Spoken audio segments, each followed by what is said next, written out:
Grady, I want to bring in someone who knows a thing or two about supersonic flight, retired Brigadier General Jim Demarest.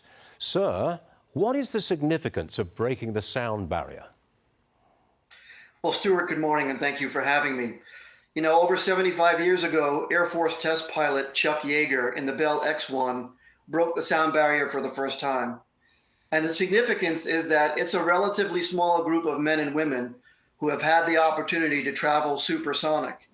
And Boom Supersonic is the first non-military, US-based company to travel beyond the speed of sound. So it's an exciting and historic moment in American aviation history. How do the pilots, do the pilots feel anything, or do they hear anything when they break the sound barrier? So that's a great question, Stuart. What will happen is as the aircraft accelerates towards the speed of sound, it'll approach what's called the transonic region. And in that area, the aerodynamics of the aircraft begin to change a little bit. The pilot will probably notice some buffeting and some control changes, relatively minor in the modern age of flight controls. And then as soon as the sound barrier is broken, things will get a lot smoother. But the event itself is a little bit difficult to notice because you go from high transonic to supersonic. Suddenly the airplane will get a little bit smoother. The aerodynamics change a little bit, but other than that, it's not a tremendously eventful experience in the cockpit, which is great from a pilot perspective. I was privileged to take the Concorde in the 1990s just a couple of times. And I remember that the pilot would come on and say, we're about to fire up the afterburners and go supersonic. And you felt a kind of a kick in the back as the plane really leapt forward. I think they were going over 1,000 miles an hour at that point. Is there something similar planned for XB-1? Well, I think that they'll take a little gentler approach because they're in the flight test phase, but the pilot will need to engage the afterburners to accelerate from that high transonic through the transonic region to beyond the speed of sound. So it will definitely be a kick in the back when they begin the supersonic run. I'm looking at the bottom of the screen there, 0.87, Mach 0.88. As they get closer to Mach 1, that's closer to breaking the sound barrier, I guess. Is that right?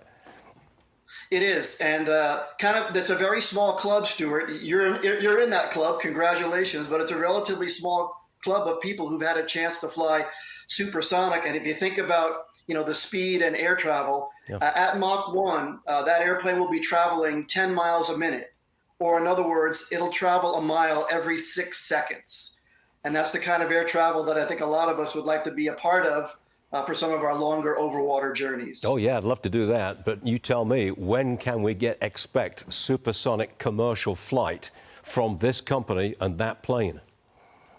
Well, right now they have over 130 orders. They've got United Airlines, they've got American Airlines, and Japan Airlines have all partnered up. And so industry sees this as part of the future of commercial aviation.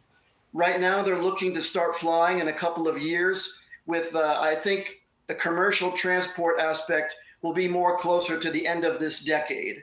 So I think that's what we all have our sights on, assuming that the development, the prototype, and the testing goes as planned. We've probably got about a minute to go before we break Mach 1. At the moment, it's Mach 0.88, 0.87. So in about a minute, they're projecting that that's when they're going to break the sound barrier. Is there any concern about safety when you're doing this kind of thing? Well, Stuart, the answer is absolutely yes. In the test aviation world, safety is always a major concern. It seems that Boom Supersonic, from its very inception, has developed a very strong safety culture. They've partnered not only with the airlines, but with the Air Force and a lot of industry leaders. And I think they properly realize that us consumers are going to look very closely at the safety aspects of supersonic flight before we'll be ready to buy a ticket, just like you did before you bought a ticket across on the Concorde. So I think that'll be part of it. The profile today is conservative. They have really one test point, and that is to get it over the speed of sound so they can rightly advertise the first American-built civilian supersonic aircraft. Jim, I want you to hold on for a second. I want to go back to Grady Trimble. I think they just broke the sound barrier, didn't they? It just happened, Stu. We're watching with a crowd here. We heard them cheer. The live stream that we're watching is a little delayed from the stream that's taking place here on the ground. So yes, and actually the live stream is now up to date to Supersonic. You can see they're at around 35,000 feet, Mach 107 right now, about to approach Mach 1.1.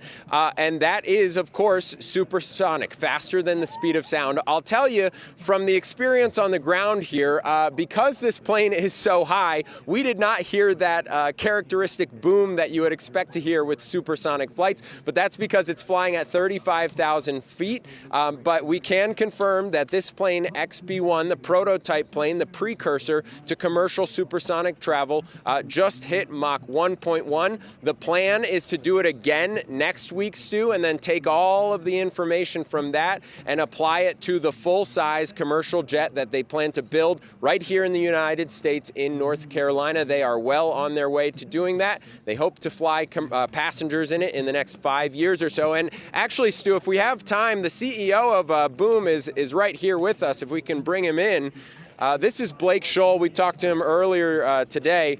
This is a huge milestone for your company, Blake. It feels incredible. Right now, we're supersonic, literally as we speak.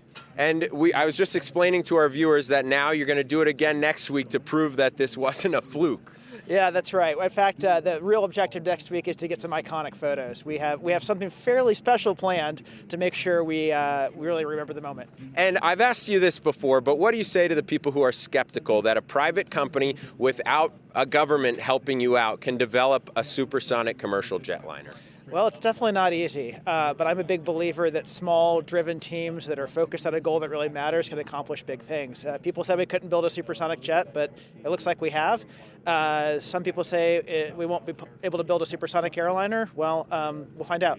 Congratulations. Big day, Stu, and you watched it here live. Grady, good stuff indeed. We watched it live indeed. Yes, we did. Grady, thanks very much indeed.